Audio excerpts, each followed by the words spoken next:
तो hello everyone, welcome back to my channel.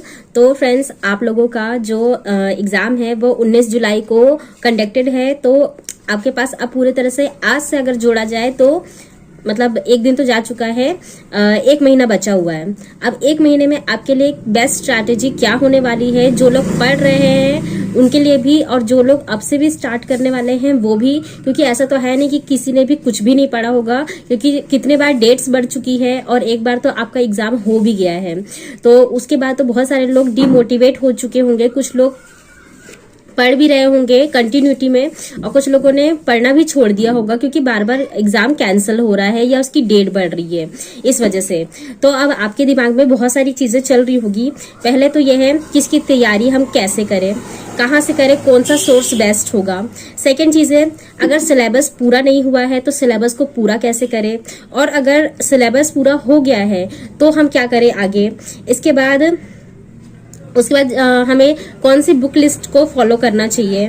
उसके बाद सिलेबस अगर पूरा हो गया है तो फिर उसके बाद रिवीजन कैसे करें, मॉक टेस्ट कहाँ लगाएं, हमें मॉक टेस्ट ऑनलाइन लगाना चाहिए या फिर ऑफलाइन लगाना चाहिए। उसके बाद जो है आप लोगों का स्कोर, मतलब बहुत सारे लोग होंगे जो ऑनलाइन लगा रहे होंगे तो उनका स्कोर भी कम आ रहा होगा, कुछ लोगों का स्कोर कम आ रहा होगा, कुछ लोगों का अच्छा आ रहा होगा। तो अगर किसी का कम आ रहा है तो स्कोर को कैसे बढ़ाएं। उसके बाद जो नेक्स्ट है, टेस्ट को कहाँ लगाए, मतलब जैसे कि बहुत सारे प्लेटफॉर्म भी करवाते हैं, यूट्यूब पे भी बहुत सारे लोग टेस्ट करवाए हैं, तो उसमें कहाँ से हम लोग लें। उसके बाद जो भी मतलब अच्छी कोचिंग है, मतलब बहुत सारे लोगों ने वैसे बैच भी लेके रखा हुआ होगा, बहुत सारे लोग यूट्यूब पे भी तैयारी कर रहे होंगे, तो कौन सा यूट्यूब सोर्स अच्छा होगा, बेस्ट होगा वो। और उसके बाद मतलब किस तरह, मतलब कौन से टीचर से पढ़े, बहुत सारे लोग अलग अलग टीचर से पढ़ते हैं। अध्ययन मंत्रा हो गया, टीचिंग परीक्षा हो गया, फिर ऑफिसर्स अकेडमी, बहुत सारी चीजें हैं। उसके बाद जो अब फाइनल है कि जो हम लोगों का आखिरी 30 दिन है, इसमें बेस्ट रणनीति या स्ट्रैटेजी क्या होनी चाहिए कि हमारा एग्जाम इस बार हर हालत में निकल जाए। और उसके बाद जो मोस्ट इम्पॉर्टेंट चीज है वो ये है कि अब हमें यहाँ पे क्या करना चाहिए और क्या नहीं करना चाहिए, है ना।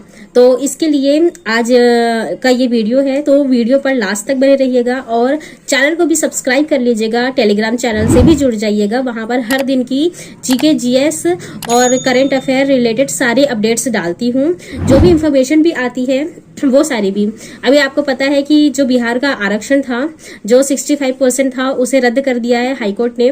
तो अब इसके बाद जो हम लोगों का निकला हुआ है, इस पे क्या प्रभाव पड़ेगा पहले मैं यहाँ पे बता देती हूँ। इसका कोई प्रभाव नहीं पड़ेगा। जो टीआरई 1 में जिस तरह से सिलेक्शन हुए हैं उसी तरह से होंगे। टीआरई 2 में जिन लोगों को भी उसमें रिजर्वेशन मिल गया है तो उनका भी रद्द नहीं होगा। मतलब उनकी नियुक्तियों पर कोई प्रभाव पड़ने वाला है क्या, तो नहीं, उनकी नियुक्तियों पर कोई प्रभाव नहीं पड़ेगा। जो पहले जिस तरह से रिजर्वेशन मिल रहा था 50% के हिसाब से, वैसे ही मिलेगा। तो इससे जनरल कैटेगरी को जो थोड़ा सा घाटा हो रहा था या फिर मतलब जो भी लॉस में जा रहे थे और जो कैटेगरी वाइज जिनको फायदा हो रहा था वो वापस अपनी जगह पर आ जाएंगे। और जनरल में तो हर कोई फाइट कर सकता है, वो एसटी, एससी, ओबीसी, बीसी सभी लोग। तो इस तरह से उनको उनका मौका हर तरह से मिल जाएगा, तो इसमें ज्यादा परेशान होने वाली बात नहीं है। अब हम बात करते हैं आपकी स्ट्रैटेजी क्या होनी चाहिए। तो ये सारी चीजें मैं आपको अभी मतलब बुक पे मतलब कॉपी पे समझाती हूँ, क्योंकि वीडियो में तो आपको समझा नहीं पाऊंगी इस तरह से। तो चलिए फिर वीडियो को स्टार्ट करते हैं। वैसे वीडियो थोड़ा सा लंबा हो जाएगा, इसीलिए आप लोग स्किप मत कीजिएगा, पूरा देखिएगा, क्योंकि पूरा आपको बहुत ही ज्यादा बेनिफिशियल होगा। तो फ्रेंड्स, हम बात कर रहे हैं बीपीएससी टीआरई 3rd री एग्ज़ाम की। इसमें आपको सबसे पहले ये जानने की ज़रूरत है कि आपके जो प्रीवियस टाइम के क्वेश्चन हुए, मतलब प्रीवियस ईयर के जो पेपर हुए हैं, चाहे 2023 का हो, 24 का, टीआरई 1, 2 में कौन से सब्जेक्ट से कितने नंबर के क्वेश्चन पूछे गए हैं वो जानना ज़रूरी है। क्योंकि आपको पता चला कि आप जिस सब्जेक्ट में तैयारी कर रहे हैं उससे सिर्फ मात्र 1 से 2 क्वेश्चन पूछे जा रहे हैं और आप उसमें अंधाधुन तैयारी किए जा रहे हैं, तो उसका कोई फ़ायदा नहीं होने वाला है। आपको ये जानना ज़रूरी है कि कौन सा सब्जेक्ट कितना वेटेज लेकर आ रहा है, किस सब्जेक्ट में ज़्यादा क्वेश्चन पूछे गए हैं और किस में कम।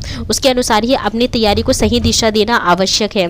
तो यहाँ पर मैं आपको बताने वाली हूँ सबसे पहले पीआरटी के बारे में, उसके बाद 6 to 8 बल्कि 12th तक कि आपको कौन सा पढ़ना होगा। उसमें जीके जीएस पोर्शन अलग होगा और सब्जेक्ट का अलग होगा।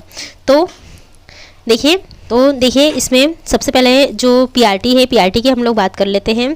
इसमें है आप लोगों का करंट अफेयर से 16 क्वेश्चन पूछे गए हैं, जियोग्राफी से 24, हिस्ट्री से 22, पॉलिटी से 5 नंबर के क्वेश्चन पूछे गए हैं, और जो साइंस है आप लोगों का, और साइंस स्पेलिंग थोड़ी सी मिस्टेक हो गई यहाँ पर, समझ लीजिएगा आप लोग।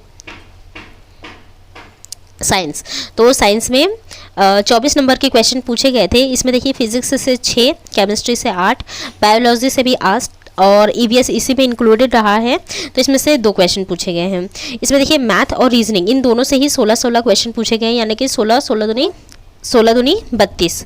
वो दरअसल मेरी फ्रेंड्स, आपको मेरी आवाज़ से समझ में आ रहा होगा कि मुझे सर्दी और खांसी हो गई है, इसलिए बीच में छींक भी आ रही है और खांसी भी हो रही है, इसी वजह से थोड़ा सा एडजस्ट कीजिएगा।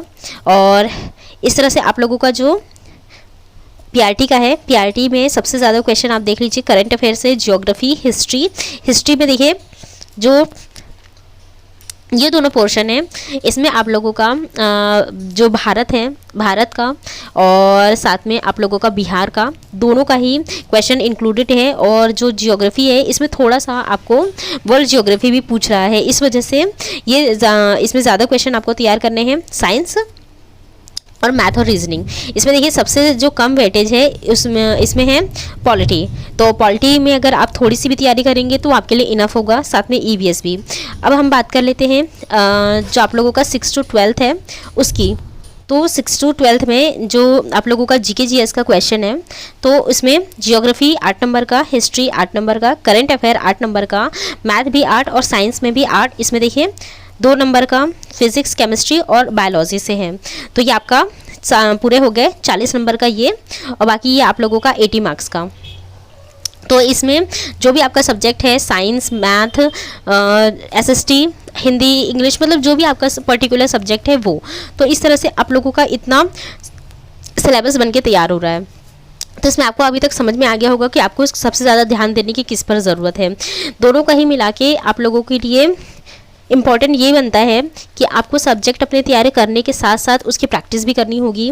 और इसमें से मोस्ट इम्पॉर्टेंट है कि कोई भी ये पूछेगा कि अभी तक तो हमने उतने अच्छे से प्रिपरेशन की नहीं है, हमारी तैयारी नहीं है, हम क्या करें, और एनसीईआरटी पढ़े या ना पढ़े। तो देखिए फ्रेंड्स, अगर आपको एनसीईआरटी पढ़ना भी है तो देखिए सिर्फ आप अपनी जो भी है 8, 9, 10 इतनी ही क्लासेस की तैयारी कीजिए। 6 to 12 तक तैयारी करने की कोई ज़रूरत नहीं है, क्योंकि ये 6 to 8 या फिर अपर क्लासेस की तैयारी कर रहा है उनके लिए 6 to 12 तक तैयारी करना कंपलसरी होगा। लेकिन अगर आप पीआरटी की तैयारी कर रहे हैं तो पीआरटी में आपको 6 to 10 तक की तैयारी करनी थी, जो मैं अपने प्रीवियस वीडियोस में भी बता चुकी हूँ। लेकिन यहाँ पर अगर आपको मोस्टली पढ़ना है तो 8, 9, 10, उसमें भी 9th और 10th में स्पेशली आपको ध्यान देना है, यही आप पढ़िए। इतने में आप लोगों का कंप्लीट हो जाएगा। और इसके अलावा अब मैं बता देती आपको कि आप प्रैक्टिस सेट कहाँ से करें। तो मैंने आपको ऑनलाइन और ऑफलाइन दोनों ही बताया हुआ है। अगर आप ऑनलाइन अगर करना चाहते हैं तो टीचिंग परीक्षा में आपको बता चुकी हूँ। एक और सर है DK गुप्ता करके हैं, देखिए DK गुप्ता, ये जितने भी प्रैक्टिस सेट करवा रहे हैं, मतलब प्रैक्टिस करवा रहे हैं, वो एनसीईआरटी के ही क्वेश्चंस उठा के, मतलब एनसीईआरटी की बुक में दिखाते हैं कि कहाँ से क्वेश्चन आ रहा है, कैसे पूछा जा रहा है। तो आप उनका तैयार कीजिए, बहुत अच्छा है वो। मैंने खुद उनके सारे, मतलब जियोग्राफी देखी है, उनकी साइंस भी देखी है, हिस्ट्री सारे देखी है। और अब वो आज से, मतलब सॉरी कल से, कल 21 तारीख थी, 21 तारीख से उन्होंने मैराथन शुरू की है, जो लगभग वो शायद 16-17 तारीख तक करवाएंगे और रिवाइज भी करवाएंगे।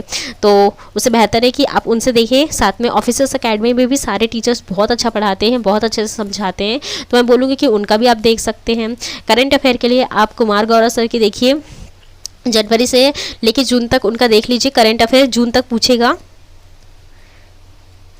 करंट अफेयर जून तक पूछेगा, इसलिए आप करंट अफेयर जून तक ज़रूर देखिए। और साथ में जो आप लोगों के ऑफिसर्स अकेडमी के भी सर हैं, वो भी करंट अफेयर अच्छा पढ़ा रहे हैं। बट इसके अलावा अगर आपको देखना तो एक राजा सर करके भी हैं, तो उनका भी आप देख सकते हैं। इस तरह से आप अपना तैयार कीजिए। मैथ के लिए आप मैं तो यूट्यूब का ही देख रही हूँ। यूट्यूब के जितने भी प्रीवियस ईयर क्वेश्चन है ना फ्रेंड्स, यूट्यूब पर जिन्होंने भी प्रीवियस ईयर, मतलब जैसे कि TRE 1, 2, 3 जो कैंसिल हो गया, इसमें सॉल्व कराए गए हैं। रीजनिंग और मैथ में उसको रट डालिए, घोट डालिए, उससे बाहर कुछ नहीं जाएगा। मैं वहीं कर रही हूँ, उससे बाहर में एक भी क्वेश्चन की प्रैक्टिस नहीं कर रही हूँ। तो आप वहाँ पर देखेंगे उतना ही आपके लिए इनफ होगा। और इसके साथ प्रैक्टिस भी आप करते रहिए। टेक्स्ट बुक पे भी टेस्ट दीजिए। जो टेस्ट कुछ चैनल्स प्रोवाइड करवा रही है, जैसे टीचिंग परीक्षा भी उन्होंने भी कुछ प्रोवाइड करवाया है। साथ में एक आशीष एकेडमी करके हैं, वो भी करवाते हैं अपने अपने उनके जो चैनल है, चैनल पे या उनका ऐप खुद का उन्होंने लॉन्च किया है, तो वहाँ पर भी करवाते हैं। तो एक बार उनका ज़रूर विजिट कीजिएगा। आई होप मैंने आपको सारी चीज़ें क्लियर कर दी होगी। कोई भी क्वेश्चन होगा तो आप मुझसे कमेंट बॉक्स में पूछ लीजिएगा। बाकी मिलते हैं मेरे नेक्स्ट वीडियो में। Till then stay happy, stay healthy, bye.